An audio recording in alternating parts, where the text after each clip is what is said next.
맥체인 성경 읽기를 우리가 계속 보고 있는데 오늘은 사도행전 6장, 마가복음 1장인데요. 마가복음 1장을 우리가 새벽에 말씀을 봤고요. 오늘 이 저녁 시간에는 사도행전 6장의 말씀을 우리 함께 보고자 합니다. 사도행전 6장 초반에는 7 집사를 택하는 어떤 그 일들에 대해서 우리에게 언급을 해주고 있고, 그 7 집사 가운데에 스테반 집사가 어떻게 순교하게 되는지에 대해서 그 과정을 그려나가고 있습니다. 그렇게 해서 이제 6장이 마무리가 되어지죠. 그래서 이 6장은 우리에게 매우 친숙하기도 하고 매우 잘 알려져 있는 본문이기도 합니다. 그러나 우리가 항상 말씀을 볼 때에 저는 그렇습니다. 여러분들과 함께 신앙생활 하면서 전 2가지를 다 권해드리고 싶어요. 하나는 뭐냐면은 성경을 읽을 때에 정독을 꼭 하시라는 것이에요. 근데 정독을 하다 보면 속도가 좀 늦어요. 그래서 다독을 위해서 성경을 또 그냥 쭉 읽어 나가는 것도 매우 좋습니다. 그러니까 다독과 정독을 동시에 병행을 하게 되면 여러분들이 성경을 보는 눈이나 그리고 성경을 이해하는 눈들이 조금 더 깊어지고 좀 더 넓어질 터이고요. 또 한 가지는 정독을 하게 되면은 기억 속에 굉장히 많이 남습니다. 어떤 특정한 어떤 표현이나 이런 것들이 머릿속에 굉장히 많이 남고, 또 여러분 나름대로 성경책 옆에다가 이렇게 뭐 동그라미를 친다거나 아니면 성경 연관 구절, 자기 자신이 또 떠오르는 자기 자신만의 주석을 만들어가는 거예요. 그래서 적다 보면은 매우 유용한 것들을 많이 발견하게 됩니다. 그래서 오늘도 그와 같은 시간을 우리가 함께 가질 텐데, 6장 1절 말씀 보게 되면은 그때의 제자가 많아졌는데 라고 되어져 있습니다. 자, 여기에 이제 제자다라고 언급되어져 있는 이 제자는 누구를 말할까요? 그냥 모든 사람들을 다 지칭해서 제자라고 말할까요? 아니면 특정한 사람들, 또 특별하게 선택받은 자들을 제자라고 이야기를 할까요? 당연히 후자 쪽에 좀 가까울 듯합니다. 예수님께서 사도와 제자로, 속사도라는 표현도 쓰기도 하는데, 제자로 나눌 때에 우리는 보통 예수님의 그 부활을 함께 목격했었던 자들을 제자라고 표현합니다. 그 이후에 예수님의 가르침을 따르고 순종하며 살아가겠다고 다짐하는 사람들을 제자라고 하죠. 그래서 아주 오래전에 지금 저하고 비슷한 연령대에 계신 또 우리 저보다 좀 많으신 또 선배님들, 또 많은 분들은 젊은 청년 시절에 제자 훈련을 굉장히 많이 했습니다. 그때 필독서로 읽었었던 책이 있어요. 혹시 기억하시는지 모르겠지만 두란노 서원에서 나온 후안 카를로스의 제자입니까? 라는 책입니다.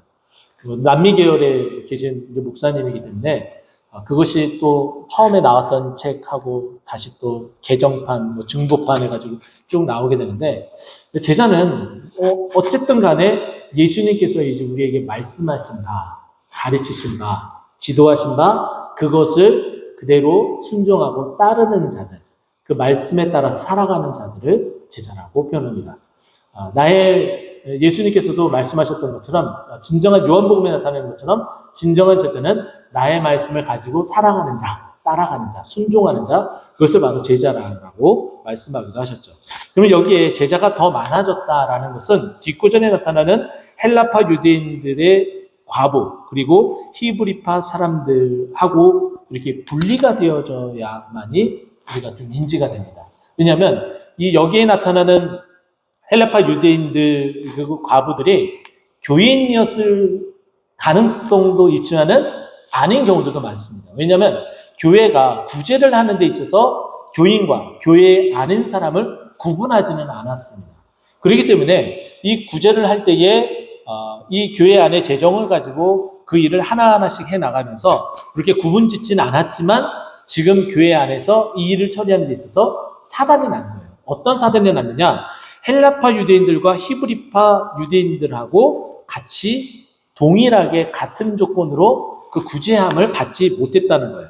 여기 보게 되면 헬라파 유대인들이 자기의 과부들이 매일의 구제에서 빠졌다. 이 말은 뭐냐면은 히브리파 유대인, 그러니까 그 히브리파 유대인의 그 과부들은 한 번도 빠짐이 없었다는 거예요. 늘 가서 그 구제함을 통하여서 늘 이렇게 도움을 받고 그 도움에 힘입어서 이렇게 살아갔는데, 어느 날 보니까 헬라파 유대인들끼리 그래도 자신의 그 혈통에 의해서 함께 뭉쳐 있었던 이런 분들이 서로 이야기를 하는 거예요. 너 이번에 받았어? 나 받았어. 근데 너 받았어? 나 안 받았어. 이러면서 빠지게 되는 것을 알면서 그것이 한두 번에 그치는 것이 아니라 계속 중과부족으로 늘어나게 되니까 이것은 분명히 따지고 넘어가야 된다. 이야기를 좀 해야겠다 해서 이 이야기를 하게 됩니다. 그래서 여기 보면은 1절에 보면 1절 마지막에 보면은 원망했다. 오히려 이 교회를 원망한 것이 아니라 특이하게도 히브리파 사람을 원망했다라고 이야기를 해요. 너희들이 있기 때문에 우리가 제대로 대우를 받지 못해. 약간 이런 스탠스였던 것 같아요. 이렇게 원망을 하는 모습을 보니까 결국은 이 원망은 교회 안에서의 분열을 조장하게 합니다. 좀 서운한 부분이 있으면은 다 풀고 가셔야 돼요. 근데 그것이 풀어지지 않고 그것이 앙금이 쌓여지고 또 쌓여지게 되면은 이것이 분열의 어떤 시초가 되는 디딤돌이 되어버릴 수가 있기 때문에 매우 조심해야 되죠. 그래서 12사도가 이 이야기를 어떻게 합니까? 제자들을 불러 이르되 하면서 이 문제를 풀어나가려고 해요. 우리가 하나님의 말씀을 제쳐놓고 접대를 일삼는 것이 마땅하지 아니하니, 제가 가지고 있는 성경책은 각주가 되어져 있어요. 4번에서 각주가 되어져 있는데 여기 보면은 접대라는 이 표현이 그냥 접대가 아니라 재정출납이라고 되어져 있고, 아까 1절에 보면은 구제에 빠짐으로 여기 이제 구제도 제가 가지고 있는 성경책에는 봉사라는 단어로 대체해서 우리가 번역해서 쓸 수도 있습니다.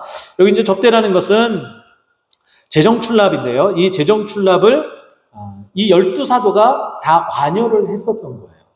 그러다 보니까는 돈이 나갈 때마다 그것을 꼼꼼히 챙기고 실수하지 않기 위해서 하는데도 불구하고 사람이 하는 일이니까 실수도 있고 또 어려움도 이제 발생하게 되는 거죠. 근데 그거에 또 매달리고 또 신경을 쓰다 보면은 하루에 24시간 누구에게나 다 주어졌지, 누구는 뭐 26시간, 27시간, 28시간 주어지진 않아요.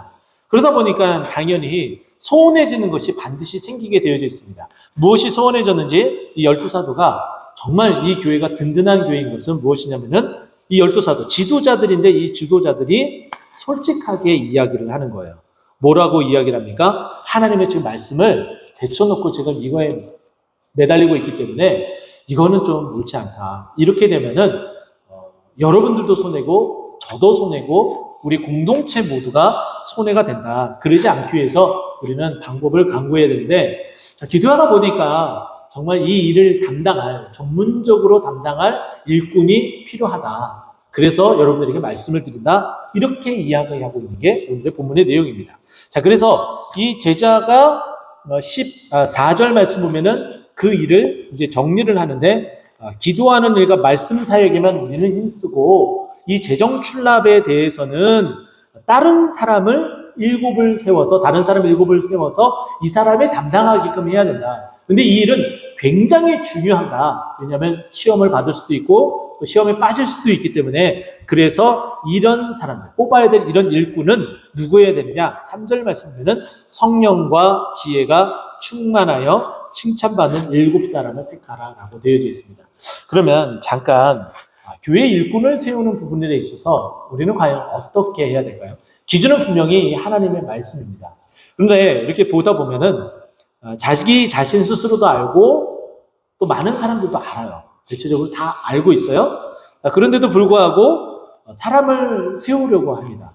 그러면 이 기준에 합하지 못하기 때문에 제가 임직을 받는 것을 안 하겠습니다 라고 말하는 경우도 있습니다. 그 의견 존중합니다. 존중하지만 한 가지 우리는 좀 생각해야 될 것은 뭐냐면은 준비가 돼서 일할 수 있는 어떤 그런 부분도 있지만은 때로는 자리가 사람을 더 만들어주는 경우도 있습니다. 왜 그러냐면 사람이 어느 한 자리에 쓰게 되면은 그 일을 생각하고 고민하고 그 일을 완수하기 위해서 노력을 하게 됩니다. 근데 그렇게 준비를 하다가 좀 힘들고 어려워서 좀 쓰러지는 경우도 있어요. 근데 그렇게 힘들고 어려울 때면은 그 지도자들에게, 함께 나눌 수 있는 사람들에게 함께 나누면서 이겨나가야 되는데 그것을 끙끙 앓고 있다가 쓰러지게 되면은 그 자리가 거리나게 되고 교회 전체가 다 흔들리게 되는 경우도 있습니다.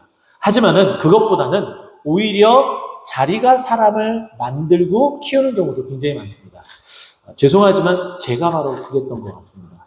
저는 지금까지 사역을 해오면서 매우 감사하게도 조그만 교회부터 시작을 해서 큰 교회에 이르기까지 다양하게 경험을 했습니다. 근데 가는 교회마다 설교할 수 있는 기회가 매우 많았어요. 교육전도사 일때에도 장년부 설교를 꾸준하게 할 수 있도록 담임 목사님이 그 자리를 마련해 주셔서 어떤 때 어떤 교회에서는 겨울 시즌에 담임 목사님부터 시작해서 다른 부목사님들 다 목감기가 심하게 걸려서 도저히 말이 안 나오는 상황이 됐어요. 근데 공교롭게도 저만 멀쩡하더라고요. 그래서 극단의 선택이 됐죠. 잘할 수 있을지 없을지 모르겠지만 일단 일주일을 맡겨보자 해서 저한테 일주일을 맡겼습니다. 맡겼는데 못하지는 않은 듯합니다. 일주일이 넘어갔어요. 근데 아직 회복이 목사님하고 다 덜 됐습니다. 그때도 이 맥체인 성경 얘기를 했었는데 그때 제 기억이 정확하기로는 출애굽기 말씀을 하고 있었어요. 그러니까 출애굽기 끝날 때까지 백전도사가 계속했으면 좋겠어 해가지고 제가 3주 동안 파트 교육자를 있으면서 교육전도사로서 새벽 강단을 지키었던 그런 적도 있었습니다. 뭐 잘해서가 아니라 상황이 그렇기 때문에. 그런데 이렇게 자주 쓸 수 있도록 기회가 마련되어지고 그렇게 해서 쓰게 되고 하니까는 분명히 실수도 하고 어처구니 없는 경우들도 많이 있었지만은 그거를 다 하나씩 극복해 나가면서 지금의 자리에 이르게 되었습니다. 이거는 정말 은혜요, 축복이죠. 마찬가지입니다. 우리 교회에 많은 분들이 교회 일꾼으로 세움을 받게 되면 하나님께서 그 자리, 그 직분에 합당한 그 능력을 하나님께서 주신다는 거예요. 여기 보게 되면은 성령과 지혜가 충만하여 칭찬받는 사람을 세웠는데 반대로 이 자리에 쓰게 되면은 성령과 지혜가 충만하여 칭찬받는 사람이 될 줄을 믿습니다. 왜냐하면 여기 보게 되면은 성령과 지혜가 충만하여 칭찬받는 7사람을 택했어요. 그리고 이 사람들이 일을 했어요. 근데 일을 했는데 이 일이 망쳐졌나요? 아니에요. 성령과 지혜가 충만해서 그리고 칭찬받아서 오히려 그와 같은 그 효과가 여실히 드러나게 됩니다. 그래서 7절 말씀 보게 되면은 하나님의 말씀이 점점 왕성해져요. 왜냐하면 하나님의 말씀을 담당했었던 분들이 누구예요? 사도들인데 이 사도들이 이 재정 출납을 담당하면서 그 일을 담당했기 때문에 말씀이 좀 약화돼서 말씀을 전무하겠다라고 이야기를 했습니다. 자, 그런데 이 일을 담당하고 있는 택함 받은 7 집사가 성령과 지혜가 충만하여 그리고 칭찬받는 그분들이 담당하게 되니까 여전히 그것이 연속적으로 이어져서 어떻게 됐다는 거예요? 칭찬을 받았다는 거예요. 잘 해나갔다는 거예요. 그러니까 신경 쓰지 않고 12사도가 말씀에 더 집중하니까 그 말씀이 더 점점 흥황해지는 이 결과가 보게 된다는 거죠. 이것처럼 우리 교회 안에서도 일꾼을 세우게 되면 그 일꾼이 그 자리에서 열심히 행함으로 여기에 나타나는 성령과 지혜가 충만한 칭찬받는 그와 같은 역사가 나타나기를 간절히 축원드립니다. 그렇게 돼서 정말 일을 하는 자마다 기쁨으로 또 그 일을 잘 완수해 나감으로 그 능력에 하나님의 일꾼이 되어져서 그 결과들이 결국은 7절에 나타나는 말씀이 왕성해지고 제자의 수가 점점 더 많아지고 또 뿐만 아니라 허다한 무리도 이 도에 복종하는 부흥의 날이 오게 될 줄로 믿습니다. 사람을 세우고 일꾼을 세우는 것은 결국은 교회가 부흥할 수 있는 그 초석을 다지는 거예요. 올 한 해 2023년도 안에 일꾼 세울 일들을 준비하고 있습니다. 기도하고 준비하고 있어야 돼요. 우리 모두 함께 기도하고 준비하면서 하나님 교회에 정말 성령과 지혜가 충만한 사람을 또 택해 주시고 조금은 부족하고 조금은 연약할지라도 하나님 그 사람을 세우셨으면 하나님 이 7 집사에게 주셨던 그 지혜, 성령의 충만함, 그 지혜 충만함 하나님 칭찬 드릴 수 있도록 그 자리에서 그 사람을 그렇게 만들어 가시고 빚어가 주시옵소서 라고 기도하면서 그 일꾼이 세워지고 교회가 부흥케 되면 그 역사가 일어나게 되어진다는 거예요. 그래서 올해 2023년도보다 더 나은 2024년도를 기대하며 나아갈 수 있게 되는 거죠. 자, 이렇게 성령과 지혜가 충만한 칭찬받는 7을 택해서 이 재정 출납을 담당하게 했습니다. 그리고 제자들은 4절 나와 있는 말씀처럼 오로지 기도하는 일과 말씀 사역에 힘쓰게 되었죠. 자, 그랬더니 결과, 바로 눈앞에 나타나는 결과예요. 7절은 조금 후에 나타나는 결과이지만 자, 5절에 나타나는 결과. 그 말을 듣자마자 무리가 어떻게 했다는 거예요? 기뻐했다. 그렇게 하면 1절에 나타났었던 이 교회의 문제, 구제에 빠지고 이렇게 서로 원망이 생겨지는 이 교회가 갈라지게 되는 이 문제가 해소가 되어지고 말씀이 더 충만해지고 기도의 역사가 일어나게 되고 전문적으로 그 일을 담당해서 깔끔하게 일처리가 되고 정말 일석이조가 아니라 일적 3조, 4조, 5조가 될 수 있을 정도의 이와 같은 결과가 이 기뻐하여 이 말씀에 다 녹아져 있는 거예요. 그러면서 믿음과 성령이 충만한 사람, 7사람을 색하는데 그 7사람의 이름을 쭉 나열을 합니다. 여기에 나타나는 스테반과 빌립 이 두 사람 외에는 딱히 우리에게 알려진 바가 매우 드물어요. 두 사람에게만 좀 집중할 수밖에 없습니다. 왜냐하면 사도행전을 계속 보더라도 이 장 바로 뒤에 스테반 집사가 순교하게 되고 마무리가 되어지고 또 빌립은 8장에 들어가서 에디오피아 내시에게 사마리아 전도를 하고 에디오피아 내시 여왕 간다게의 내시에게 복음을 전하는 일들을 하게 됩니다. 그리고 나서 21장에 들어가게 되면은 빌립 집사의 그 가정이 가이사라에서 어떻게 충성되어져 그 일을 하는지 또 그 가정에 4명의 딸이 있는데 이 4명의 딸을 정말 믿음으로 너무나 잘 키웠고 기도의 딸로 키워가지고 예언하는 능력이 있는 그런 딸로서 키우게 되는 그런 역사도 나타나게 됩니다. 그래서 이 빌립과 이 빌립 집사와 그리고 여기 나타나는 스테반 집사는 많이 알려져 있는데 알려지지 않는 몇몇 분들을 조금 소개를 하자면은 이렇습니다. 여기 이제 처음에 나타나는 브로고로라는 이분인데요. 이분은 정말 우리에게 알려진 바가 없습니다. 그러나 이제 외경 요한행전이라는 외경 우리가 거의 이름도 잘 몰라요. 저도 이런 게 있었나 싶을 정도로 잘 모르는 그런 요한행전이 있는데 이것은 뭐냐면은 사도 요한이 어떻게 했다는 거예요? 또 요한복음 외에 요한계시록 외에 또 이렇게 기록한 것이 있어요. 근데 그것이 정경이 이렇게 정해질 때에 정경으로서 들어오지 못한 그것이 있는데 그것을 대필한 사람이 바로 브로고로라고 이야기합니다. 그러니까 꾸준하게 초대교회에서 그 영향력을 발휘하면서 이 모든 사도들이 다 순교하고 다 그 정말 초대교회 첫 번째 그 12사도들이 다 그렇게 죽어나가고 순교하고 이럴 때에 정말 이 나이가 많아서까지 요한계시록을 기록을 하면서 그 일을 잘 감당했었던 요한이 마지막까지 그 일을 하는데 요한계시록 물론 쓰기 전이겠죠. 요한행전을 이렇게 누군가에게 이제 나이가 들어서 눈도 침침하고 또 힘도 좀 이제 약해지고 그러면서 이제 쓰는 것이 좀 힘들어질 때 그것을 대필하는 사람이 있었는데 그 사람이 이제 브로고로라라고 이야기를 하고 이 이후에 나중에 뭐 감독까지 했다라는 그런 초대교회사의 구전으로 이렇게 전해져는 그런 이야기도 있습니다. 어쨌든 브로고로는 여기서만 이렇게 하나님의 일꾼으로서 초대교회의 그 영향력을 발휘한 것이 아니라 이후에 정말 이 사도 요한과 함께 초대교회를 이끌어가는 지도자로서 정말 계속해서 그 일을 잘 감당했었다는 그런 말들을 좀 보게 되고요. 또 니가노르라는 사람이 있습니다. 이 사람의 이름의 뜻은 승리라는 이름의 뜻을 가지고 있는데요. 또 전해지는 이야기에 의하면은 스테반 집사가 순교할 때에 그 자리에서 스테반 집사만 순교한 것이 아니라 함께 그 자리에서 순교했다라고 이야기를 합니다. 그런데 왜 스테반 집사만 두각을 나타내고 왜 여기 이제 니가노르는 언급은 하지 않느냐? 이것은 아마도 스테반 집사가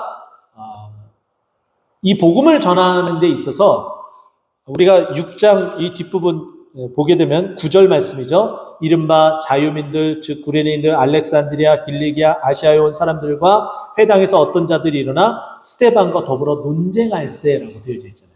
그러니까 스테반과 논쟁하면서 이 일에 가장 앞장서면서 복음을 정말 명쾌하고 호쾌하게 전했었던 사람이 스테반이기 때문에 그 성령의 역사만 함축적으로 압축적으로 누가가 기록하면서 데오빌로 가까이에 이것을 전하려고 했던 거죠. 그러니까 니가노르는 모르더라도 스테반 집사는 아마도 이 데오빌로 각하가 충분히 알았을 가능성이 매우 높습니다. 왜냐하면 이것은 굉장히 소란스러운 일이었고 돌로 맞아 죽은 일이었기 때문에 이 데오빌로 각하가 분명히 알 것이라 여겨져서 성령의 사람으로서 이렇게 기록을 한 거죠. 그래서 니가노르는 기록이 이후에 기록되기보다는 이렇게 스테반만 집사가 기록되어졌다라고 보시면 되고, 또 그 뒤에 보면은 디몬이라는 사람은 나중에 이제 보스라라는 이 지역의 감독으로 역임을 하게 됩니다. 집사로서 있다가 감독으로서, 목회자로서 그 지역을 잘 감당하게 되는 그 일을 하게 되고요. 또 바메나라는 사람은 그 이름이 확고하다라는 뜻이에요. 그 믿음이 들어가고, 그 복음이 들어가게 되니까는 정말 그 믿음이 요지부동하고 딱 그 자리에 굳게 붙잡혀 있는 거예요. 그러다가 이 사람이 어디까지 이제 가게 됐느냐? 이 로마 황제 트라이안 황제가 통치하던 그 시대에 빌립보에서 사역을 하다가 거기서 순교하게 됩니다. 그러니까 이와 같은 이 초대교회 이 집사들이 이런 역할들을 했고, 또 마지막에 이 니골라라는 이 분은 전해진 바가 없어요. 거의 없습니다. 그러나 오늘 본문에서 이 분이 어떤 분이었는지 우리에게 조금은 소개를 해주고 있어요. 이것을 통해서 우리는 굉장히 큰 소스를 받게 됩니다. 이와 같은 이 모습은 나중에 이 초대교회의 기조가 이런 모습이었구나라는 것을 알게 되는데 13장에도 그 모습이 나타나게 되는데 함께 제가 비교를 하면서 제가 말씀을 드려보도록 할게요. 자, 여기 보면은 니골라가 어떤 사람인지 보게 되는데 우리가 나중에 니골라당 할 때의 그 니골라는 아닙니다. 요한계시록에 나타나는 그 니골라당이라고 말하는 사람과 다른 사람이에요. 근데 여기에 나타나는 이 니골라는 유대교에 입교했던 안디옥 사람이에요. 안디옥은 나중에 초대교회 그리스도인이라고 이 이후에 보게 되면은 그리스도인이라는 그 별칭을 듣는 그런 장소예요. 그러니까 그 믿음이 충만한 그 지역에 있는 사람이었다는 거죠. 자, 그런데 이 사람이 어떻게 해요? 유대교에 입교했다라는 것은 누구와 같이? 사도 바울과 같이 그리스도를 믿는 사람을 어떻게 했던 사람이라고 추정해 볼 수가 있어요? 매우 싫어하고 박해 있었던 사람이라는 거예요. 근데 이 사람이 유대교에서 개종을 한 거예요. 사도 바울처럼 개종을 한 거예요. 그럼 우리는 의심의 눈초리를 볼 수가 있잖아요. 제가 이전에도 비슷한 비유를 한번 들은 적이 있어요. 어느 한 분이 교회에 왔어요. 자기를 소개를 하는데 제가 신천지에 있다가 왔습니다. 아예 대놓고서 이렇게 이야기를 합니다. 그러면 그러세요? 잘 오셨습니다. 정말 온전한 말씀 가운데 있는 그 말씀의 진리 대신 예수 그리스도를 믿어야 되죠. 우리가 그렇게 교제를 나누면서 정말 이렇게 잘 지냈어요. 근데 조금이라도 우리가 조금 다른 아주 조금의 차이만 보이더라도 혹시 이런 생각이 드는 거예요. 근데 이게 우리 교회뿐만 아니라 다른 대다수의 교회가 거의 다 그렇게, 또 어떤 분이 또 와가지고 굉장히 열심히 친절하게 영어도 가르치고 막 이렇게 했는데 나중에 알고 보니까 하나님의 교회 이런 경우들도 굉장히 많아요. 그래서 처음에 교회 오신 분들은 친절하게 맞아야 되지만은 정말 어디까지 어느 선까지 맞아야 되느냐 약간 그런 고민도 하게 됩니다. 지금은 이렇게 목적을 가지고 움직이는 사람들이 많지만 지금 이 초대교회 이 시대에는 그런 분들이 좀 적었던 거예요. 그래서 개종했다라고 이야기하면 그걸 인정해요. 그때도 우리는 또 똑같은 사람이기 때문에 의심의 눈초리는 있을지 모르지만은 믿어주는 것이 교회의 역할 가운데 하나였습니다. 그렇기 때문에 이 7 집사 아주 중요한 직책을 맡는 데에 누구도 들어가는 거예요? 유대교회에 있었던 이 니골라라는 사람도 들어가는 거예요. 이게 초대교회의 놀라운 능력입니다. 자, 그러면 13장 한번 볼까요? 나중에 또 보게 되겠지만은 13장을 보게 되면은 여기 보세요. 13장 1절 보게 되면은 니게르라 하는 시므온, 인종차별적인 것도 없는 교회, 또 구레네 사람 누기오, 우리가 금방 봤죠? 6장 9절에 보면은 구레네 사람이 어떻게 했다고 그랬어요? 그곳에 있는 자유민이 스데반과 서로 쟁론할 정도로 믿음이 안 들어가 있는 사람일 가능성도 높잖아요. 그런데 구레네 사람 누기오가 이 초대교회 안디옥 교회의 지도자로 쓰게 됩니다. 또 분봉왕 헤롯의 젖동생 마나엔이라고 되어 있어요. 이 헤롯이 계속해서 기독교를 잔해하려고 했습니다. 그런데 엄마는 다르지만은 같은 유모 아래서 젖을 먹고 자랐기 때문에 매우 가까운 사이인 것은 분명해요. 그러면 이 사람이 사주를 갖고 와서 교회를 분탕질을 할 수 있잖아요. 그리고 교회가 있는 곳을 밀고를 할 수도 있는데 이 사람을 교회의 지도자로 세웁니다. 그리고 제가 말씀드렸던 유대교회에 있다가 그리고 스테반 집사를 죽이는 자리에 있었던 이 사울마저도 안디옥 교회는 리더, 지도자로 이와 같은 사람들을 세워요. 굉장히 놀라운 일이죠. 근데 이런 것처럼 초대교회는 이와 같은 일들이 있는데 우리 교회도 정말 다른 어떤 것보다도 교회가 상처받으면 다시 일어날 수 있어요. 네, 훌훌 털고 기도하면서 다시 일어날 수 있어요. 아프고 힘들고 좀 더디 일어날 수는 있지만은 분명히 일어나게 됩니다. 왜냐하면 교회는 그리스도께서 몸된, 머리된 그리고 교회이기 때문에. 그런데 이 임직하는 일들로 인해서 상처받고 쓰러진 영혼을 누가 세우는가? 그래서 우리는 굉장히 좀 조심해야 되고 또 신중해야 되고 그리고 또한 이 임직을 일꾼을 세우는 데 있어서 서로가 정말 서로 위로하고 격려하고 그리고 축하해주고 그리고 아직 때가 아니다라는 그런 마음을 또 갖기도 하면서 정말 서로 이렇게 으쌰으쌰하면서 일어날 수 있는 그렇게 일꾼을 세울 수 있는 교회가 되어야 된다는 거죠. 자, 이렇게 이 초대교회는 예루살렘 교회는 이렇게 7 집사를 택하게 되었고 또 6절에 보면은 그들은 사도들 앞에 세웠고 사도들이 기도하고 안수를 하게 됩니다.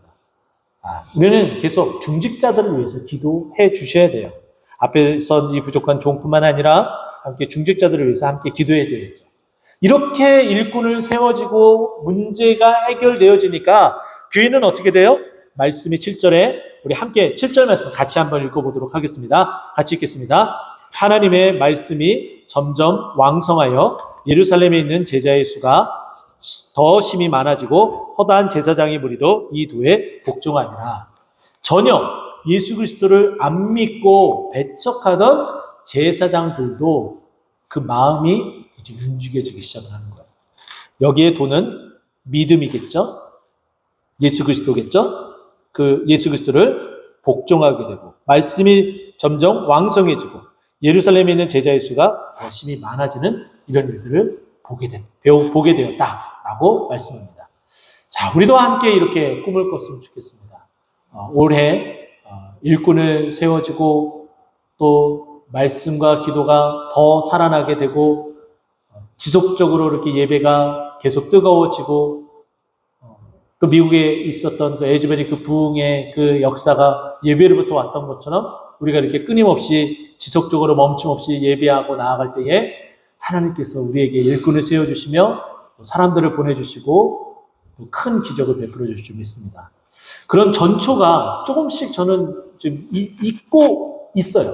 아주 미약하지만은 교회에 와서 예배드리고 가시는 분들이 있어지고 점점 그 일들이 나타나고 있으니까 너무 조급해하지도 말고 너무 또 이렇게 누가 또 새로운 분이 또 오시고 이렇게 하시다 해서 너무 들떠하지도 말고 우리는 늘 하던 것만 꾸준하게 하면서 주의를 해나가고 주의 영광을 나타내고 드러내는 그런 주님 옆에 칭찬받는 교회, 쓰임받는 교회 되기를 간절히 축원드립니다.